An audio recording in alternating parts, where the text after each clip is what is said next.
ക്രിസ്തുവിലുള്ള പ്രിയപ്പെട്ട സഹോദരി സഹോദരന്മാരെ, കത്തോലിക്ക സഭ ജൂൺ 22 വിശുദ്ധ തോമസ് മൂറിൻ്റെ തിരുനാൾ ആഘോഷിക്കുന്നു.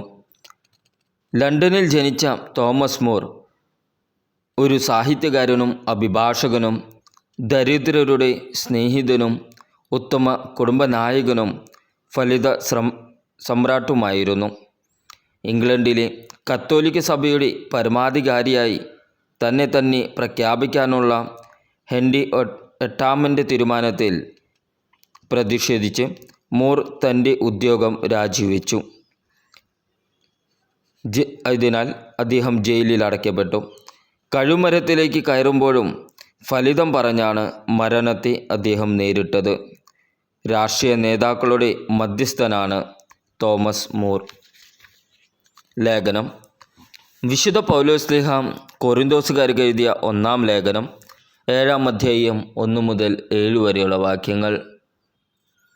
ഇനി നിങ്ങൾ എഴുതി ചോദിച്ച കാര്യങ്ങളെപ്പറ്റി പ്രതിപാദിക്കാം. സ്ത്രീയെ സ്പർശിക്കാതിരിക്കുകയാണ് പുരുഷന് നല്ലത്.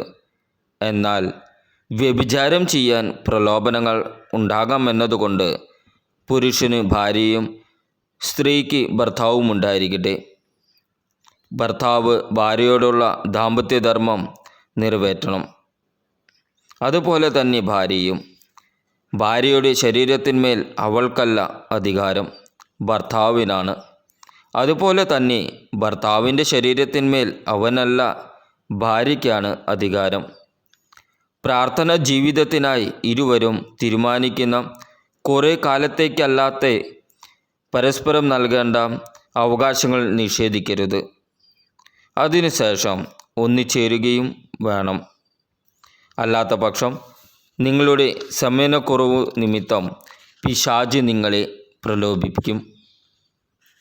ഇത് ഒരു അനുകൂലമായിട്ടാണ് ഞാൻ പറയുന്നത്, കൽപ്പനയായിട്ടല്ല. എല്ലാവരും എന്നെപ്പോലെ ആയിരുന്നെങ്കിൽ എന്ന് ഞാൻ ആശിക്കുന്നു. എന്നാൽ ദൈവത്തിൽ നിന്ന് ഓരോരുത്തർക്കും പ്രത്യേക ദാനങ്ങളാണല്ലോ ലഭിക്കുന്നത്. നമ്മുടെ ദൈവമായ കർത്താവിന് സ്തുതി. ഇന്നത്തെ ദൈവവചനം വിശുദ്ധ ലൂക്കാ എഴുതിയ സുവിശേഷം 10-ാം അധ്യായം 25 മുതൽ 37 വരെയുള്ള വാക്യങ്ങൾ.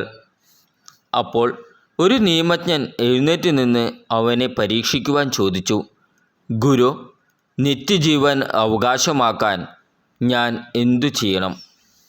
അവൻ ചോദിച്ചു, നിയമത്തിൽ എന്ത് എഴുതിയിരിക്കുന്നു? നീ എന്തു വായിക്കുന്നു?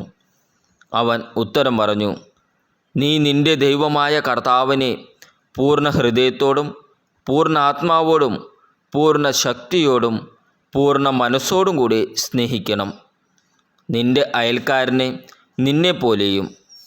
അവൻ പ്രതിവചിച്ചു, നീ ശരിയായി തന്നെ ഉത്തരം പറഞ്ഞു. ഇതനുസരിച്ച് പ്രവർത്തിക്കുക, നീ ജീവിക്കും.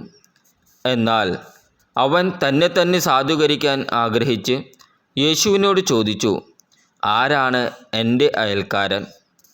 യേശു പറഞ്ഞു, ഒരുവൻ ജെറുസലേമിൽ നിന്ന് ജെറിക്കോയിലേക്ക് പോവുകയായിരുന്നു. അവൻ കവർച്ചക്കാരുടെ കയ്യിൽപ്പെട്ടു. അവർ അവൻ്റെ വസ്ത്രങ്ങൾ ഉരിഞ്ഞെടുത്ത് അവനെ പ്രഹരിച്ച് അർദ്ധപ്രാണനാക്കിയിട്ട് പോയി കളഞ്ഞു. ഒരു പുരോഹിതൻ ആ വഴിയെ വന്നു. അവനെ കണ്ട് മറുവശത്തു കൂടെ കടന്നുപോയി. അതുപോലെ ഒരു ലേവായനും അവിടെ വന്നപ്പോൾ അവനെ കണ്ടെങ്കിലും കടന്നുപോയി. എന്നാൽ ഒരു സമറിയക്കാരൻ യാത്രാമധ്യേ അവൻ കിടന്ന സ്ഥലത്ത് വന്നു. അവനെ കണ്ട് മനസ്സലിഞ്ഞ് അടുത്തു ചെന്ന് എണ്ണയും വീഞ്ഞുമൊഴിച്ച് അവൻ്റെ മുറിവുകൾ വച്ച് കെട്ടി തൻ്റെ കഴുതയുടെ പുറത്ത് കയറ്റി ഒരു സത്രത്തിൽ കൊണ്ടുചെന്ന് പരിചരിച്ചു. അടുത്ത ദിവസം അവൻ സത്രം സൂക്ഷിപ്പുകാരൻ്റെ കയ്യിൽ 2 ധനാര കൊടുത്തിട്ട് പറഞ്ഞു, ഇവൻ്റെ കാര്യം നോക്കിക്കൊള്ളണം. കൂടുതലായി എന്തെങ്കിലും ചെലവാകുന്നുവെങ്കിൽ ഞാൻ തിരിച്ചു വരുമ്പോൾ തന്നുകൊള്ളാം. കവർച്ചക്കാരുടെ കയ്യിൽപ്പെട്ട ആ മനുഷ്യന് ഈ മൂവരിൽ ആരാണ് അയൽക്കാരനായി വർത്തിച്ചത്? അവനോട് കരുണ കാണിച്ചവൻ എന്ന് ആ നിയമജ്ഞൻ പറഞ്ഞു.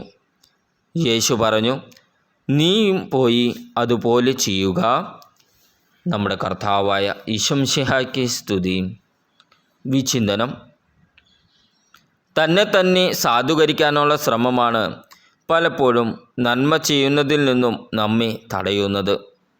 അവരോടും ഇവരോടും താരതമ്യപ്പെടുത്തി ആത്മാവ് ഉണർത്തുന്ന പ്രചോദനങ്ങളെ തള്ളിക്കളയുന്നതാണ് നമ്മിൽ സംഭവിക്കുന്ന വലിയ ദുരന്തം. നിയമമെല്ലാം അറിയാമായിരുന്നിട്ടും അയൽക്കാരനാണ് എന്നറിയാൻ സാധിക്കാതെ പോയത് ആത്മാവിനോടുള്ള തുറവിക്കുറവ് മൂലമാണ്. ആവശ്യത്തിലിരിക്കുന്ന എല്ലാവരും നമ്മുടെ അയൽക്കാരാണ്.